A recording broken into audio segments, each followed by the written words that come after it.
Hey guys, welcome back to this is Foolish Mortal 42, back with some more Shadowrun Returns, Dead Men Switch. For you guys, it's just been a second or two. For me, it's been 3 weeks. Some of this may look a little bit different. I got a new monitor to match my new video card. Still working out some tweaks, so sorry if this is a little bit different. I hope it's not too jarring. Also, I was sick with some respiratory stuff. Had pneumonia again. Had pneumonia back in November. Had another bout of it. And then my dad had ruptured gallbladder, so I actually had to help him out some, and he's still in recovering, dressing changes and all that. So yeah, been an eventful 3 weeks. I hope everybody's been doing well. But anyway, back to the game.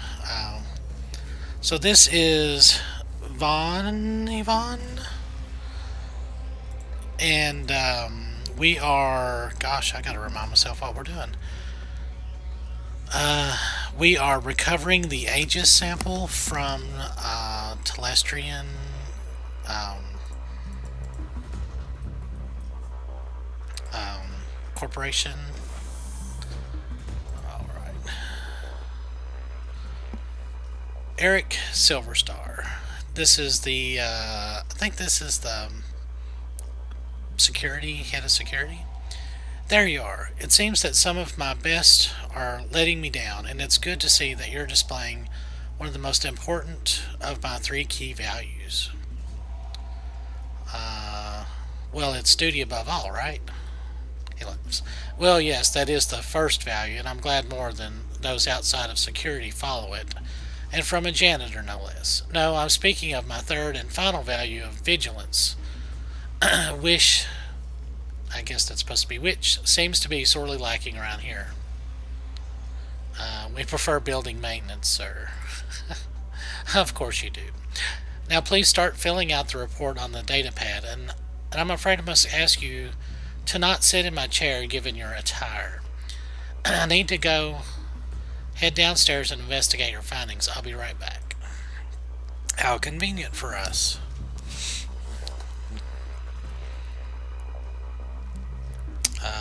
Baron submitting. Your comm link begins to ring and you pick up. So these paintings must be what all those expensive deliveries were. We don't have much time. I'm tracking Silverstar and he's already stepping off the elevator. I don't think your disguise will hold up much longer. I'll update you on his movements. Hurry, mon ami. Alrighty. So we've got some paintings to look at. We can't interact with that. It's like, why can't we just do that? Okay. The painting is of a small lighthouse in intense storm at night, perched on a rocky outcropping. Its light stabs out into the darkness. The plaque reads Vigilance. I'll leave it alone. Oh, this is a puzzle. I probably should have read up on it. Painting shows a wild mountain landscape with clouds ringing lofty peaks. The plaque reads Independence.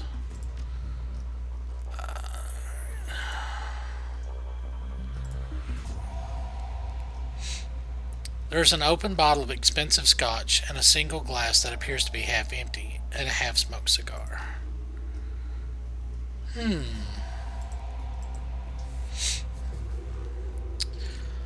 This is a photorealistic painting of five massive harvesters in Telestrian colors in a staggered formation cutting a swath across a rippling field of wheat.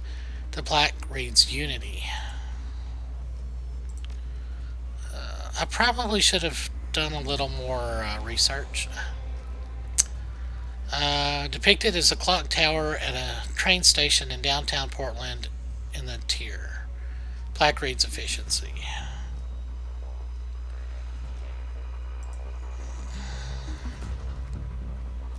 Shows a profile of three elves in Telestrian security uniform looking upwards at a flag flying the Telestrian logo. The plaque reads Duty. Alright, so Duty is the first one. The frame clicks into place and the painting slides back into the wall. And then the door opened a little. Okay.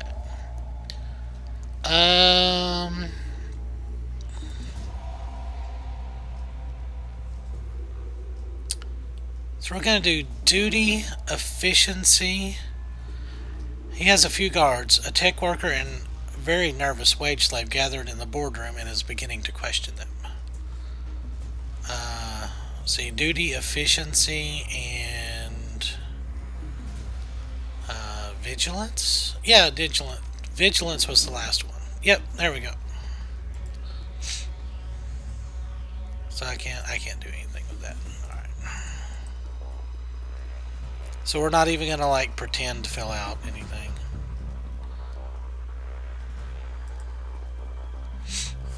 So that was kind of a lucky guess on my part. There's a safe that has a large DNA scanner on the front. On the front, most likely key to Mr. Silverstar. Alright.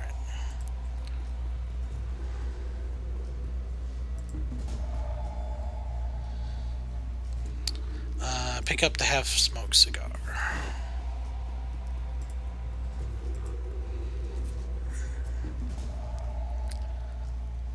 Put the moist end of the cigar on the DNA scanner. That probably would not. Great work, mon ami. The time for stealth has passed. It has set off every alarm in the system, but I have unlocked the executive elevator and your path is clear. Head to the elevator and make your escape.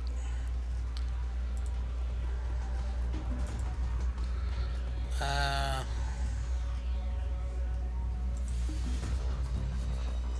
think this is it. Oh gosh, what do you want to bet? Yeah, this isn't gonna be good. Oh no, wait, I'm still. Hey, this is a restricted area. Hey, I'm just, you can't go in there. Yes, I can. I'm housekeeping. Housekeeping can go anywhere.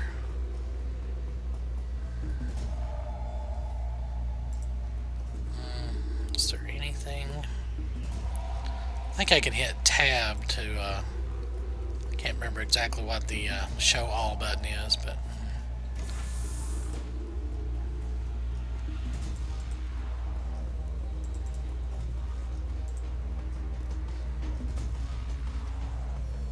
ta-da!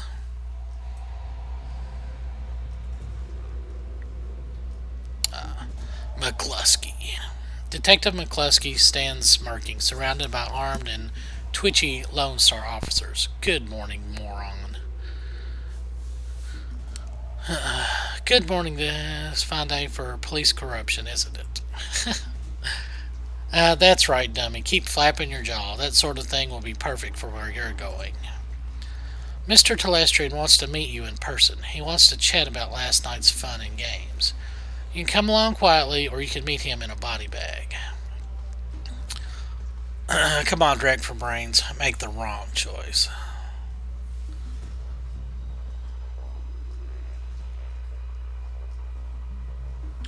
I'll opt for a stand-up. Damn, I was hoping to be able to bring you in feet first. Oh.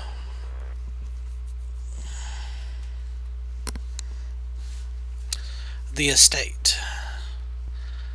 From the floor of the Lone Star Cruiser, you watch the tops of the downtown corridor's office buildings disappear, replaced by the gray overcast over the I-90 bridge. The nylon restraints binding your wrists and ankles, along with McCluskey's whistling to the radio, make for an unpleasant ride. A half hour later, the cruiser hits a whisper-smooth patch of road and a magnificent mansion fills your view. Its design a blend of old-world finery and elvish grace. The car pulls an abrupt halt and you're dragged onto the driveway where McCluskey pulls a nasty-looking knife and cuts your bonds. You look up to see you're surrounded by a squad of green-clad ghosts, special forces troops from Tired 10 Gear, which is like the elven hold fast. Massaging the feeling back into your numb extremities, you prepare to meet the man himself, James Telestrian III.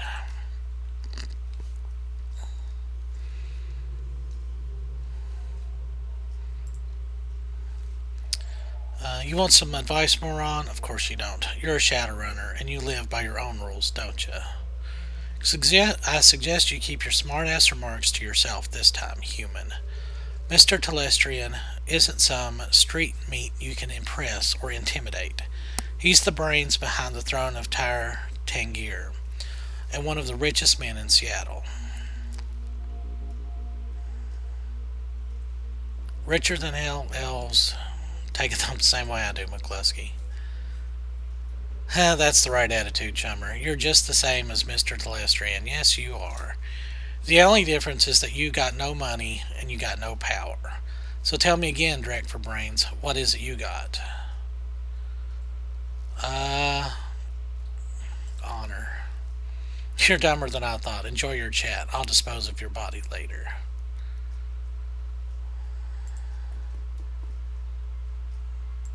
Mr. Colth.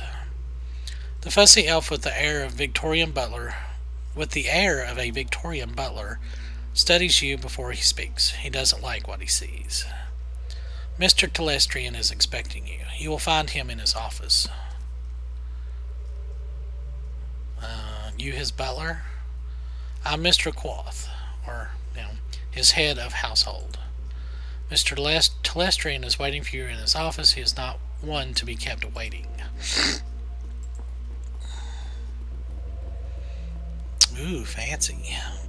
Yes, and we are going to look around because why not? Algernon.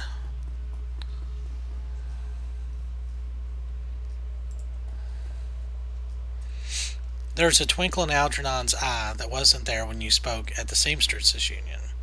It is good to see you again. There is much to do. You run in some pretty different circles, don't you, Algernon? I do not run at all, Yvonne. I go where I am needed. I am needed here. Seek me out after you have spoken to James Telestrian. Perhaps I can be of service again.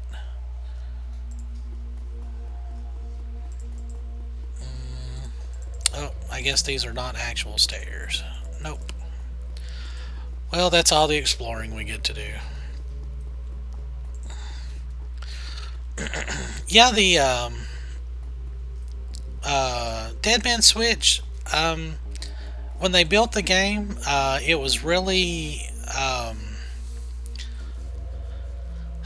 mean, I don't want to say bare bones, but it's not as quite fleshed out as Dragonfall is. And I know that they're doing another expansion, which I'm very, very wanting to get into. So, as you approach, James Telestrian III looks up from the computer screen built into the surface of his desk and assesses you. Calculating and cold, a practiced smile comes to his face. He vibes the kind of rich you don't get from Trivid. It's not the clothing or the trappings or the bow before your betters mansion. It's something else, the feeling that you're being categorized as a resource or a liability or a pawn.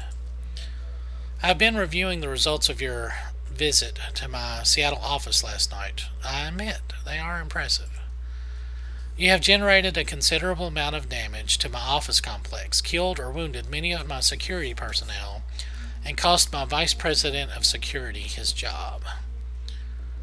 In 24 hours, you have accumulated quite a bill with me, ma'am. How do you intend to settle your debt? Would you take a check? You already confiscated the container I took. I have no other bargaining chips. And if I'd taken corporate etiquette, so. Yeah. I understand humor. I do not appreciate it, but I understand its uses. Yours was not a good use of humor, however. It neither charmed me, disarmed the tension, nor infuriated me to the point of providing you with a quick death.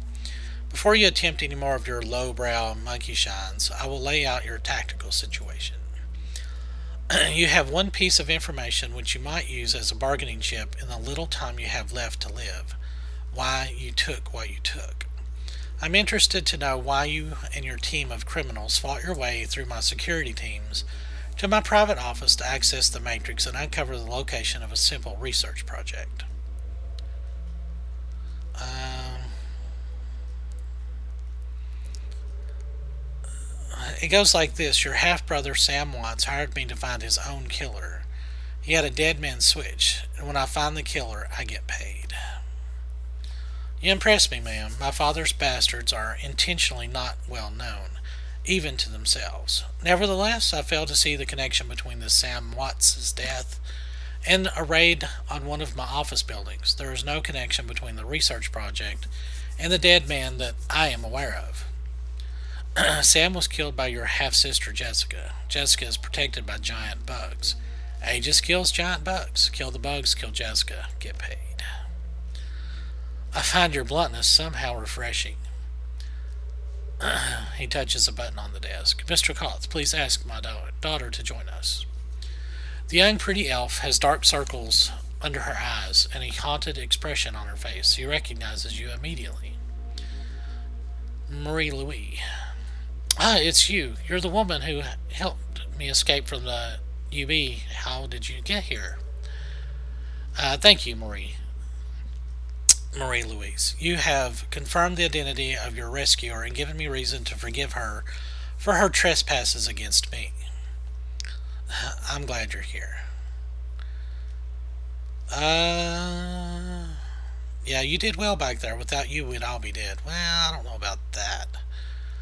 Uh, Good to see you got out okay.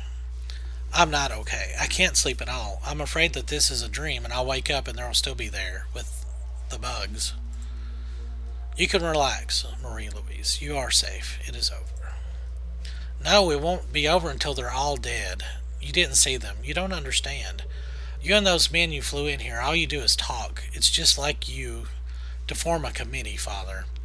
I knew that someone had to take action. That's why I got Harkeem involved. The already cold exterior of James Telestrian turns to ice. I see. It was you and your crippled little friend who leaked Aegis to this woman. We will speak of it later in private. Now then, Yvonne, there are people I wish you to meet. The committee my daughter alluded to. This is a rare opportunity for a woman of the streets such as yourself. I urge you to behave. We will adjourn to the library. Sounds like I don't have much of a choice. Not if you wish to draw another breath, no.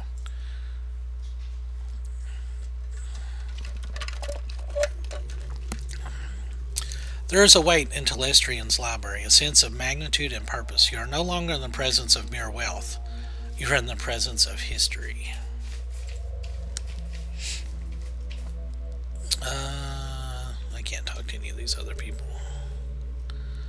That guy looks familiar. A little bit. Just click on him. There you go.